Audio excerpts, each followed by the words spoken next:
नमस्कार सर्वांना, श्री स्वामी समर्थ। तर तुम्हाला नवीनच एक नवीन खुशखबरी भेटणार आहे। तर तुम्ही म्हणसान काय ती, तर ती तुम्हाला दिसणार आहे येत्या 15 तारखेला। आपल्याकडे 15 तारखेला मी सांगणार नाही, ते सरप्राईज ठेवणार सर्वांसाठी काय होतं काय नाही। तर आता सगळं तयार चालू आहे। फक्त आता हे थोडं जे काय आहे ते झालं की तुम्हाला दाखवते। आता तुम्हाला प्रश्न पडला असेल तर येत्या 15 तारखेला काय आहे, तर येत्या 15 तारखेला माझ्या शॉपचं जे मी शॉप ओपन करणार आहे, आणि कसली शॉप आहे मी सांगणार नाही आहे, ते तुम्हाला बघायला मिळणार आहे। तर येत्या 15 तारखेला त्याचं उद्घाटन होणार आहे आणि ते तुम्हाला दिसणार। तुम्ही कालचा ब्लॉग बघितलं असेल, मी वणीमध्ये गेले होते आणि तर बोलायला खूप सारं आहे, पण बोलता काय बोलू कळत नाही आहे, कारण की खुशी तेवढी होत आहे।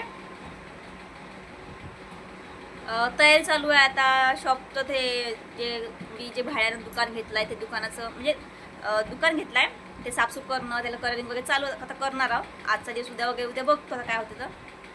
आणि जे बॅनर वगैरे होते ते बॅनर वगैरे मी टाकले होते, ते झाले, आज आले बॅनर आले म्हणून मी आज तुम्हाला हे व्हिडिओ पण दाखवत आहे। आणि माझं घर तुम्ही सर्वांनी बघितलं असेल, पण माझ्या घरामध्ये आता खूप म्हणजे असं राडा झाला आहे सर्व, कारण तर जागा खूप अपुरी आहे माझ्या घरामध्ये। एकच खोली आहे, ही एक खोली स्वयंपाक खोली ही, आणि हीच खोली आम्हाला वापरण्यापुरती आहे। आणि ही जे खोली तुम्ही म्हणत होते आधी मला, हे पूर्ण आमची सामान पूर्ण पॅक झाली आहे। ह्या खोलीमध्ये आम्हाला थोडं पण जागा नाही आहे काही ठेवा म्हणून, म्हणजे डेकोरेशन सामान पूर्ण तर पॅक झालं, डेकोरेशन सामान पूर्ण आमचं ठेवून आहे। म्हणून त्याकडे आम्हाला 2च रूम आहे, ही आणि ही रूम आहे। त्याकरता मी एक रूम तिकडे भाड्यानं वगैरे घेतली आहे, त्यामध्ये तर बसून दिवसभर काय आहे तिकडे जर काऊन रे। आणि हे इथे छोटीशी रूम आहे, जास्त मोठी नाही आहे रूम। आम्हाला खूप अडचण होत आहे घरामध्ये। आता बघू, जर चांगलं स्वामीच्या कृपेने जर चांगलं झालं तर समोर काढायचा प्रयत्न करतो आम्ही। एक शेड वगैरे समोर काढणार आहोत, ते तुम्हाला दिसणार, काढण्याचं झालं तर ते तुम्हाला दिसेलच। आणि आता काही जो मी 2-4 व्हिडिओ टाकला होता, एक ज्या माणसाला मला त्रास आहे, तर काही फोन आले होते काही लोकांचे, काय झालं काय नाही। तर त्यांना सांगितलं आहे असाचा प्रॉब्लेम आहे, तर हा ठीक आहे, तर लक्ष नको, काहींनी सांगितलं की लक्ष नको देऊ, सोडून दे लक्ष त्याच्याकडे। तर हा मी लक्ष सोडून दिलं, मला काही घेणं देणं नाही त्यांचं, काय तू करत बसेल।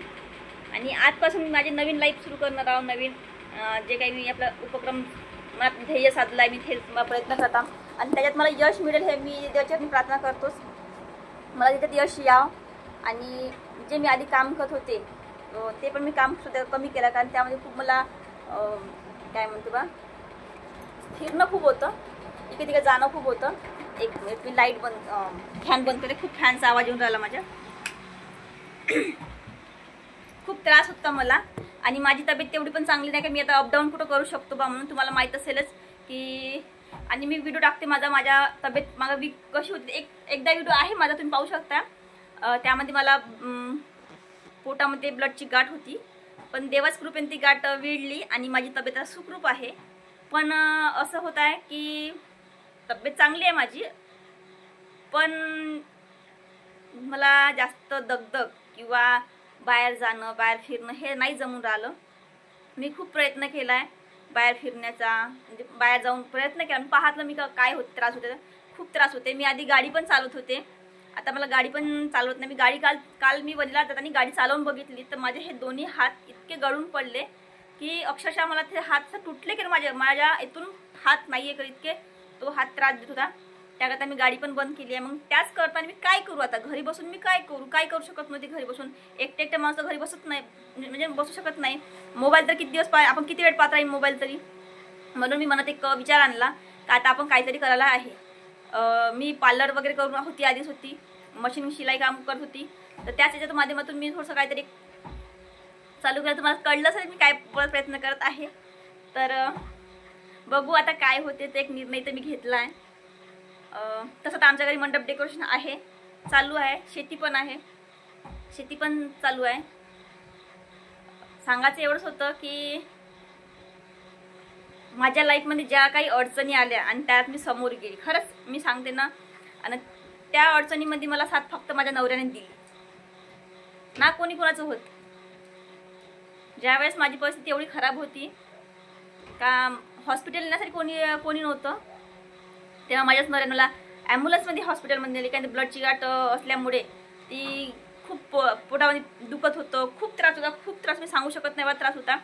आमच्या गावातल्या आमच्या गावात सर्वांनाच माहिती आहे माझी तब्येत कशी आहे आणि काय, तर सगळ्यांनाच ठाऊक आहे की त्यानंतर म्हणतो ते अक्षरशः की आता ही वाचत नाही. कारण मागच्या वेळेस मी नागपूरला भरती 3 महिने नागपूरला होती, त्यानंतर मी यवतमाळला होती, त्याच्या आधी उमरीला होती.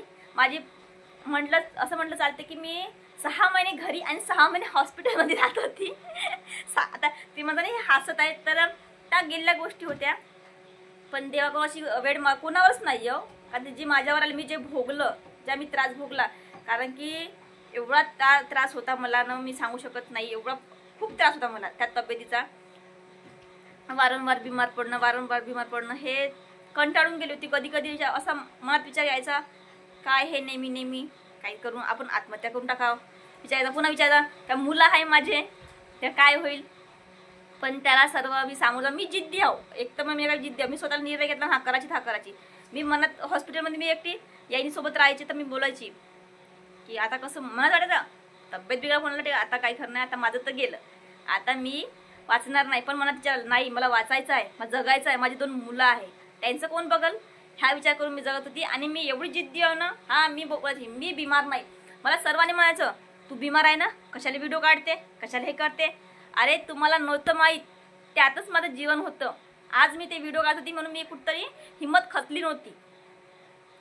जर मी आज त्या माध्यमात म्हणजे त्याच्यामध्ये नसती, म्हणजे मी कुठतरी माझं मन त्याच्यात गुंतवत होती, म्हणून मी ते टेन्शन नाही घेतलं की मी आता मला हे होईल बा, मी असं होईल. पण सर्वजण तर म्हणतो ते आता व्हिडिओ काढणं बंद कर, तू दवाखान्यात रात्री व्हिडिओज काढते. आमच्याच गावातले लोक असं म्हणतो ते, बापरे कमाल आहे म्हणे बाई तुझी, म्हणे का तू दवाखान्यात असून सुद्धा व्हिडिओ काढताय म्हणे, व्हिडिओ चालू आहे तुझे म्हणे. त्यांना कुठं माहित होतं, इथं होता असा की माणसाचं मन कन्वर्ट करणं म्हणजे यालाच म्हणते. म्हणजे आता मी जर बिमार आहो म्हणून मी हॉस्पिटलमध्ये त्याच हिशोबात राहिली असती. सलाईन लागत आहे, लागू दे ना, करताय तर करू दे, जे होईल ते होईल, माझ्या नशिबान होईल. मी कशाला माझा छंद सोडू. मी हा हिशोब करत गेली आणि मस्त जगत गेले. आज मी ठणठणीत आहे, म्हणजे ठणठणीत आहे, पण आहे तिथं पण थोडं पण आहे. आणि ज्या गोष्टी मागं माझ्या लाईफमध्ये घडल्या त्या मी शेअर कोणासोबतच नाही केल्या, आजपर्यंत करत नाही आहे. पण आता वाटतंय की आता शेअर्स करावं, आपली अभिती सांगावं. माझी अभिती एवढी विकट परिस्थिती होती माझी, खरं सांगते ना, माझ्यामुळं माझ्या घरच्यांचं 5 एकर वावर गेला आहे. माझ्या तब्येतीला माझ्या घरच्यांनी स्वतःचं शेत विकलं आहे. कारण तर पैसा नव्हता आमच्या घरी, काही नव्हतं.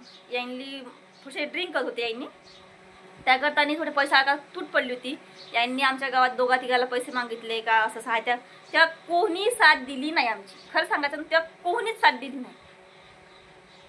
तेव्हा यांनी आपलं शेत विकलं आणि मला वाचवलं. आज मी जे इथं आहो जिवंत दिसताना ते फक्त माझ्या नवऱ्याचीच कृपा म्हणत चालते.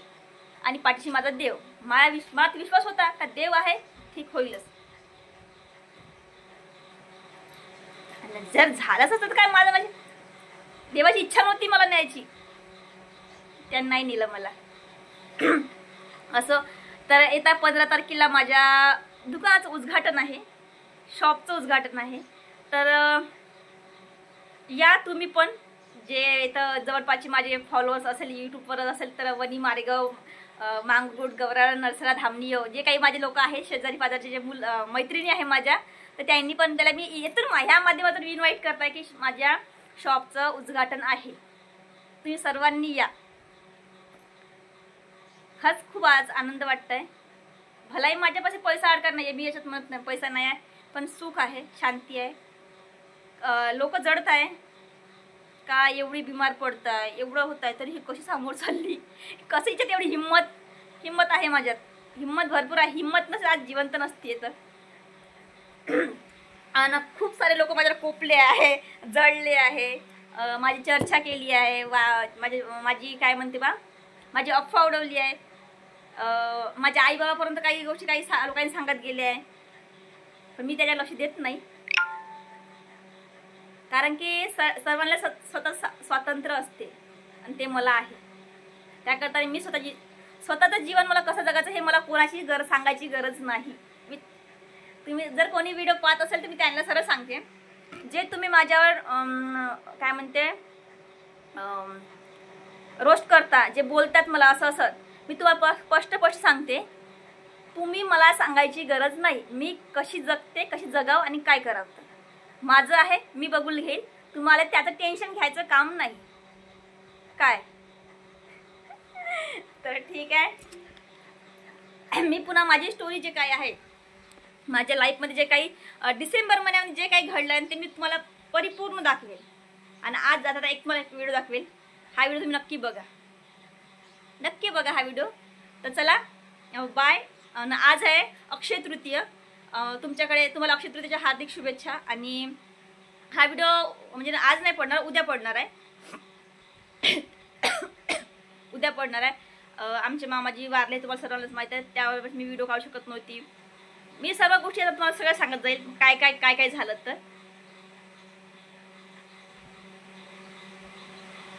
मामाजी म्हटलं डोळ्यात पाणी थोडं खरं वाटलं, कारण की आमचं कसं होतं मामाजीचं आणि माझं, आम्ही भांडायचं बोलायचं पण राहायचं मस्त दोघं जण. आज ते गेले तर करमत नाही. घरी कोण राहत नाही, एकटी राहतो घरी, मोबाईल पाहत राहतो, करमत नाही. आता आठवण येते कधी कधी आमच्या मामाजीची ना. आज तर खूप आठवण आली होती, कारण की आज मामाजी आमच्या ज्या अक्षय तृतीयेच्या दरवर्षीच जेव्हा मी स्वयंपाक करायची तेव्हा बोलायचं हे कर ते कर चाल सांगत राहायचं. आज सांगायला कोणी नव्हतं आज. तर आज मामाजी खूप आठवण येऊन राहिली.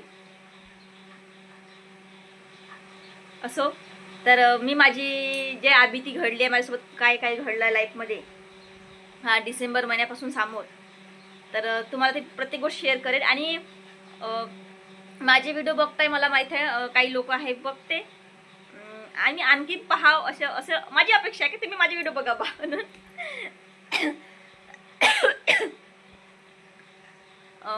कोणी तर माझ्यावर रुसवा फुगवा चालू आहे व्हिडिओ काढते म्हणून, पण मी त्यांच्या लाईफमध्ये इंटरफेअर करत नाही, त्यांनी पण माझ्या लाईफमध्ये इंटरफेअर करावं नाही, माझी एवढीच इच्छा आहे. मी कोणाला तू काय करते काय, मी कधी कोणाच्या वाकड्यामध्ये घुसत पण नाही आणि मला त्यात काही इंटरेस्ट पण नाही कोणाच्या वाकड्यात घुसण्याची. तर तुम्ही पण कृपा करून माझ्या वाकड्यात घुसू नका म्हणजे झालं. आणि तुम्हाला माहिती आहे जर माझ्या वाकड्यात घुसले तर काय होते त्याचा परिणाम तर तुम्हाला माहिती आहे, कारण मी हा एक ब्लॉगर, मी ब्लॉग बनते. मी तर जे काही आहे मला शेअर तर मी त्याच्या यूट्यूबवर शेअर करणार आहे सर्व गोष्टी. आजपासून तुम्ही एक निर्णय घेतला, जे काही माझ्या लाईफमध्ये होईल ते मी यूट्यूबवर शेअर करेन.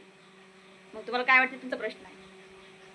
आणि आमच्या पण गावातले काही लोक आहे जे माझ्या तोंडावर तर अजिबात बोलत नाही. खरं सांगते मी, जर तुम्ही व्हिडिओ पाहत असेल तर पहा, माझ्या तोंडावर बोलत नाही आहे, पाठीमागे बोलते, त्याला मी महत्त्व देत नाही. पाठीमागे कुत्रे भुकते, याच्या पुढे मी बोलणार नाही. तर तुमच्या जर हिंमत असेल तर समोर बोला, असेल हिंमत तर माझ्या घरी येऊन बोला, पण मला रोस्ट करायचं नाही आणि मला बोलायचं नाही. इंटरफेअर माझ्या लाईफमध्ये तुम्ही करायची नाही, तुम्हाला सांगत आहे मी. तर काय बोलू, पुन्हा बोलायला खूप सारं आहे, पण ब्लॉग लंबा होऊन जायचा आपला. तर याच्याकडे मी त्याचा ब्लॉग इथंच थांबवते आणि नेक्स्ट व्हिडिओमध्ये भेटते तुम्हाला मी नवीन याच्यामध्ये. कारण आता माझं शॉप चालू होणार, त्यानंतर मला शॉपमध्ये नवीन आता बघू आपलं जे काही होते. आणि मी माहिती आहे का, जसा वेळ भेटेल पावला वेळमध्ये व्हिडिओ बनवते, काही कामं टाकून व्हिडिओ वगैरे बनवत नाही मी. ज्या वेळेमध्ये मला वेळ भेटते, म्हणजे कामं वगैरे झाल्यानंतर वेळ भेटते, त्या वेळात मी फक्त व्हिडिओ बनवते, थोडा व्हिडिओ बनवते, ब्लॉग बनवते. आता माझ्या घरी पूर्ण पसारा आहे, खरं सांगायचं ना, पूर्ण घर माझं पसारा आहे. मला तर जागा वाटत नाही, पण काय करू, जागा नाही, 2च रूम आहे. देवाच्या कृपाने एक जर रूम समोर झालं तर खूप चांगलं होईल. त्यासाठी तुम्हाला माझा व्हिडिओ जास्त शेअर करावा लागेल आणि पाहावं लागेल. म्हणून म्हणता व्हिडिओ पहा आणि शेअर करा, लाईक तर करा. हो पहा तर तुम्ही लाईक का नाही करत, लाईक करा व्हिडिओ माझे. चला तर मग बाय. व्हिडिओ लाईक करा, शेअर करा, कमेंट करा आणि फॉलो करा.